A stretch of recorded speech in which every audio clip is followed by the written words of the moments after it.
About this, and I'll read to you what she just wrote me. Apparently, Gary did not go to the barn with the dad. Angie Partridge says, I talked to Gary, and he said that they were all watching TV, but they were sent to bed minutes before all the commotion started. And Gary and Roger and Mark came running back downstairs when they heard Bandit. And Roger went with his dad. Gary said he remembers his dad standing on the front porch with his shotgun. And he turned around and told the boys to get back to bed and headed off toward the barn. But apparently Roger went with him. So that was Gary Partridge's account of this. Okay, now the next morning, Bandit did not come for his morning breakfast. And, you know, that they remembered that the last place that they saw Bandit was when he was running into the barn. So now Mr. Partridge goes with Roger and Gary and Mary Partridge, all small children. They go back to the barn searching for Bandit. And the barn has a dirt floor. And in that dirt floor, they can see the dog's paw prints going around and around in a circle. And they don't lead away. They never lead away. As if that dog has been lifted up and carried away by something much stronger and something much larger. The dog never did come back. Now, Mary Partridge said she saw these footprints also in the barn that looked like huge turkey tracks. And she said she was looking at the Mothman statue out there, and she said these were nowhere near as big as the tracks that we found in the barn. Okay, so the dog never came back. So how did Mr. Partridge connect this tale with the Scarberry sighting in Point Pleasant, which, you know, as the crow flies, it's 90 miles away between Point Pleasant and Center Point, West Virginia. 90 miles away, that's quite a distance. Well, he was reading a newspaper account about Roger and Linda Scarberry and their encounter, which had happened 2 hours before, the Partridge sighting, about 2 hours before, where Linda Scarberry, first thing, she looked over into a field and she saw what she thought, again, Linda Scarberry described this as looking like red electrical lights. And this was at a time where they had billboards along the road. So when the billboard was caught into the beams of the car, she saw that those weren't red lights at all in the field. It was the Mothman perched on the billboard. You know, it was his eyes. So once again, she also described the Mothman's eyes as looking like red electrical lights. And then, as they're passing by this billboard, the Mothman takes flight and begins to chase them again. As they're coming down the highway, Route 2, they pass by the city limits of Point Pleasant, and Linda Scarberry looks over along the side of the road, and she sees the dead body of a German Shepherd dog.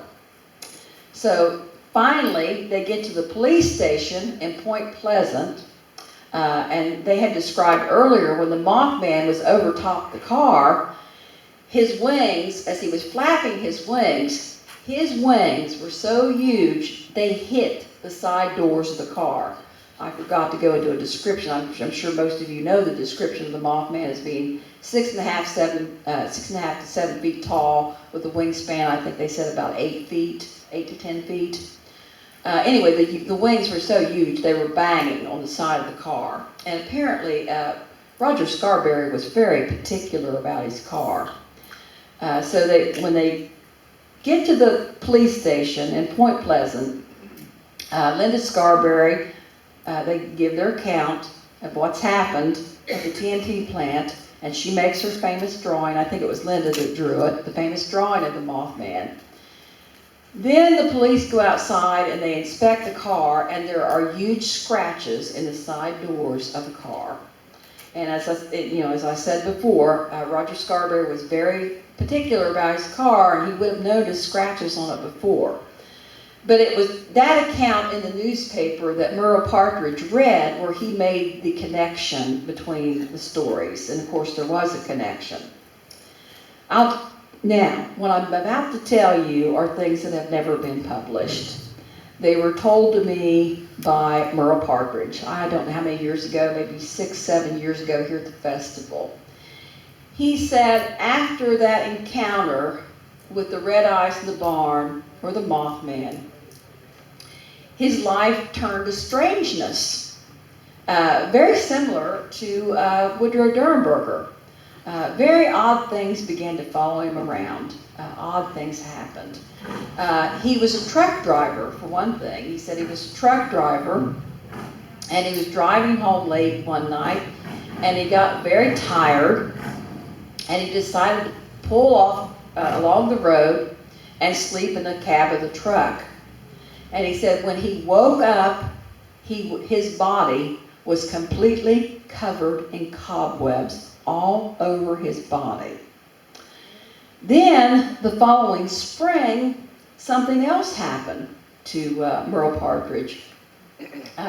There was a knock at the door, about 10 o'clock at night, a knock at the door. And there was a man standing at the door, a middle-aged man, and he said, I just ran my Jeep into a ditch, and I can't get it out, but that's not what I'm worried about. He said, I can't find my 6-year-old son.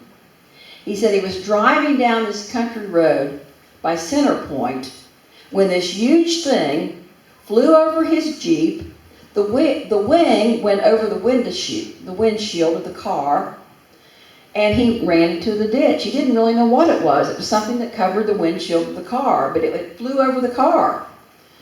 So after he runs into the ditch, he looks into the seat, and his 6-year-old son is not there. He is missing. So they go in and they call the police. And Center Point's very, very far out in the country. It's way, way out. And it takes the police maybe 15 minutes to a half hour to get there. So they all get their flashlights and they go out looking for this young boy, and they're not finding him anywhere. And then looking up the road in the opposite direction comes this 6-year-old boy walking down the road by himself as if he is sleepwalking. He doesn't seem aware of even where he is. So they get the young boy, and he'd been missing like maybe an hour to an hour and a half by this time. The little boy did not remember what had happened to him for that entire hour, hour and a half, had no memory of what had happened to him.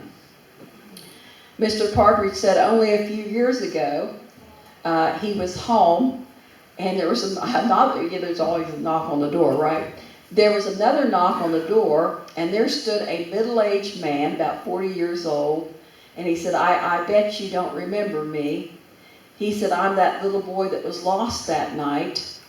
And he said, even to this day, I still do not remember anything about that hour I was missing. So he had some interesting stories to tell.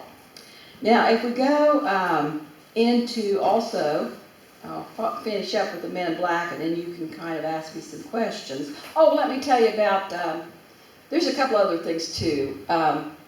My family lived about 2 hills away from the Partridges. We lived up near the power station for the town of West Union. And we had a lot of UFOs over our house. I didn't see them myself. But there was, my parents, of course, didn't believe in any of this stuff. But apparently there was a church bus full of people going to church one evening, and they said that there was a UFO hovering over our house. They saw a UFO hovering over our house. During that time, that year, our house underwent a whole bunch of poltergeist activity. If you know anything about poltergeist, they're not really ghosts. They're sporadic psychic energy where objects are moved and things swing and strange things happen. We also had truthfully, at our house, and I used to lie awake and listen to this, and we lived on the highest hill in the town of West Union. We were right at the top of the hill. And it would sound like, and this actually caused me to have insomnia throughout my whole life. It sounded like somebody had been dropped out of a helicopter, and these footsteps would be dropped onto our roof. They would pause for a little while, and then there would be someone walking on our roof 2 or 3 o'clock in the morning. It was terrifying. A lot of times I'd be lying there awake, and I would be the only one that could hear this. And we were having poltergeist activity in the house too. Lots of stories about that. One of them, an iron went from one room into the next and went under the bed where my dad was sleeping. After talking to Mary Partridge, she said also their house also underwent a great deal of poltergeist activity during this year of 1966 going into 1967. So, those are just some of the strange events surrounding events in Parkersburg, events in Center Point, events here in Point Pleasant. Now, if we kind of look at the Men in Black, and I'll tell you, and I was reading this too. Now, there's a similarity of some of the cases of the Men in Black with medieval tales of encounters with the devil or some of his demons. And in medieval times, the devil is very often described as a man dressed in black. He has the ability to change shape and appear in any form, and was commonly attributed at that time to demons, who were able to take the shape of victims, friends, and neighbors, and even assumed the likenesses of angels and saints, and apparently back in 1966, assumed the appearances of aliens. Now, many of those who felt that they had met the devil complained that some had physical symptoms that were reported that were similar to those that encountered the Men in Black.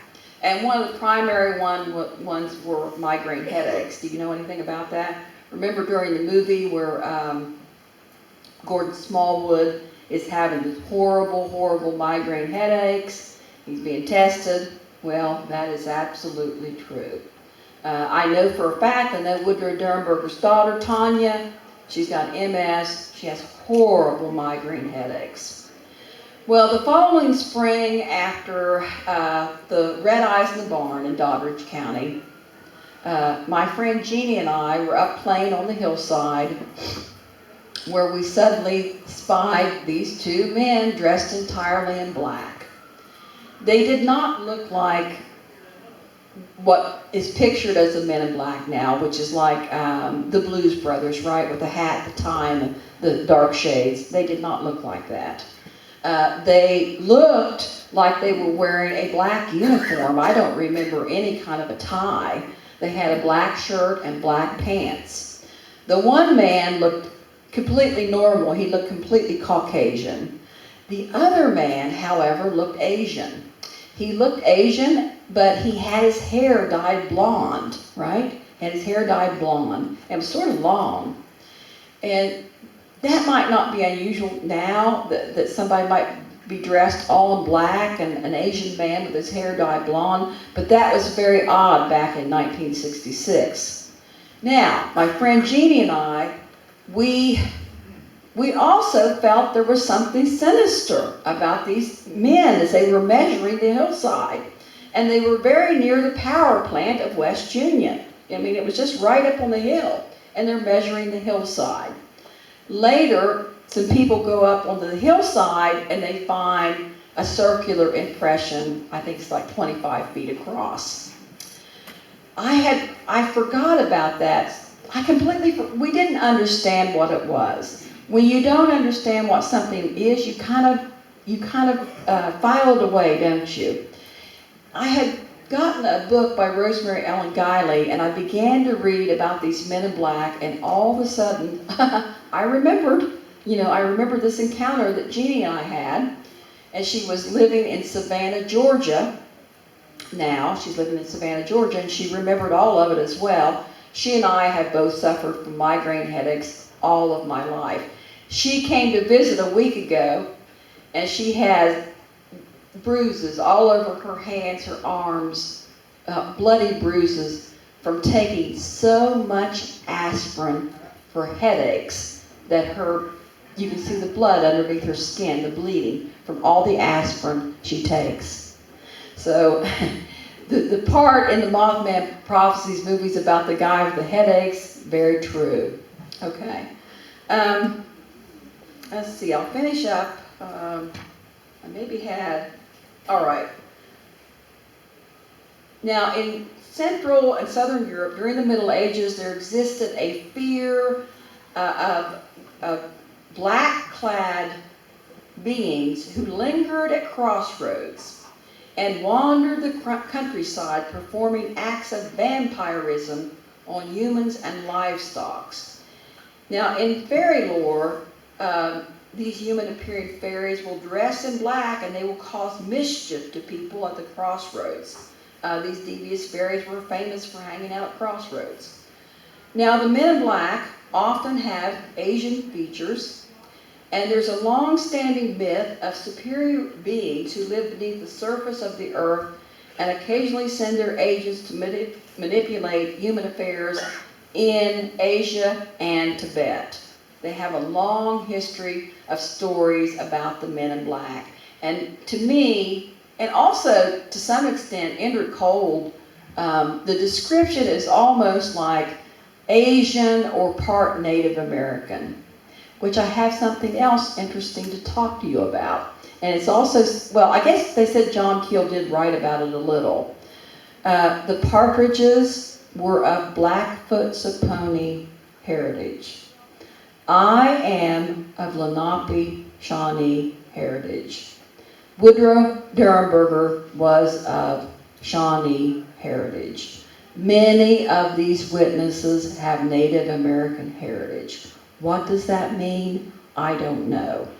But I think it's interesting when we look at these tales and these stories. They are not just now of what we might call the modern age with hardware of UFOs.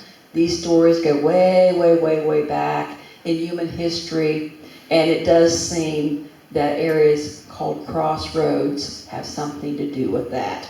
So if you have any questions, I'm happy to answer them. Because there's lots of things that I'm sure I might have forgotten about. Any questions? Yes? The Partridge event happened, you said, 2 hours before Scarberry. Later. 2 hours. Oh, I'm sorry, yes. Wait, the Scarberry sighting was 2 hours before the Partridge sighting. The Scarberry sighting was probably around 8:30 p.m., November 15, 1966, and the Partridge was about 10:30 at night. So it would have taken, yeah. This is an awful tight line on the dog thing. Uh-huh. Scarberry saw the dog before it was gone? I'm not following this. Yeah, true. That is interesting. Okay. Yeah, that's interesting. Hadn't thought of that. That's a good point. But it was the thing that clued him into the fact, that they were connected. Any other questions? Yes. So you talked about the Native American mythos. I'm sure you could probably talk a little more about the winged creature, the thunderbird that was seen in this area for hundreds of years by the local natives.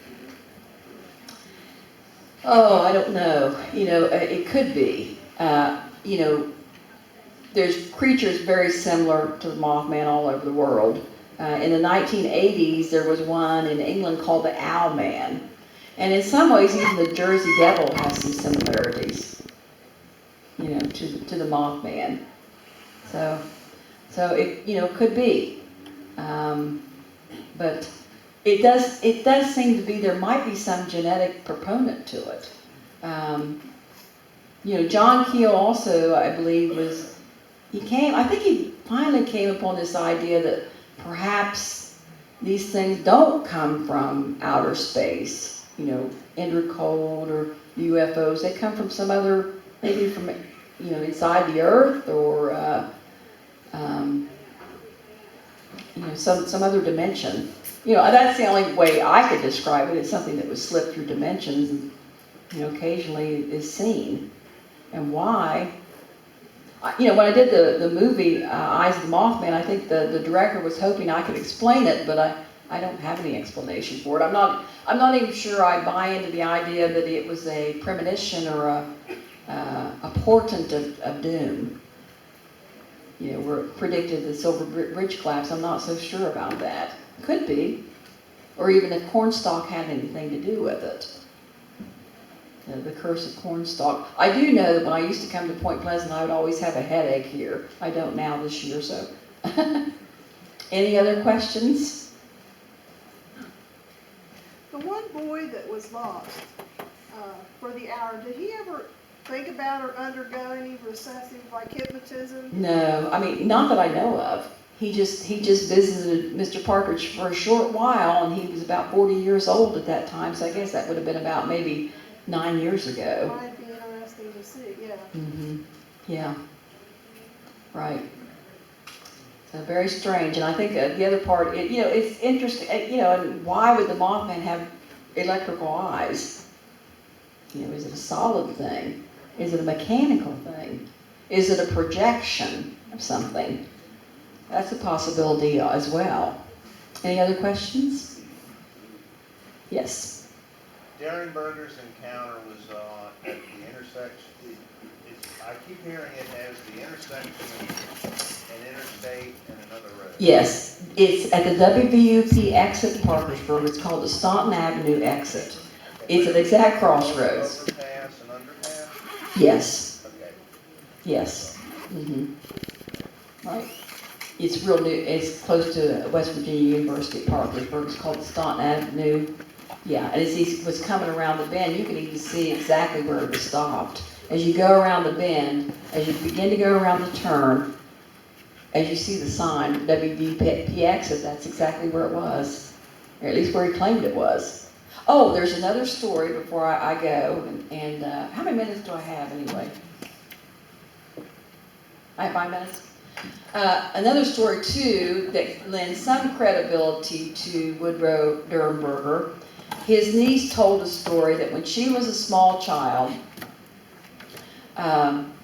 they were visiting Mr. Derenberger, and her dad was his brother.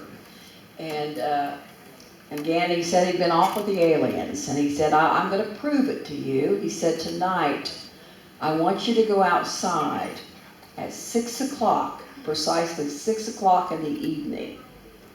He said, I want you to look to the northwest.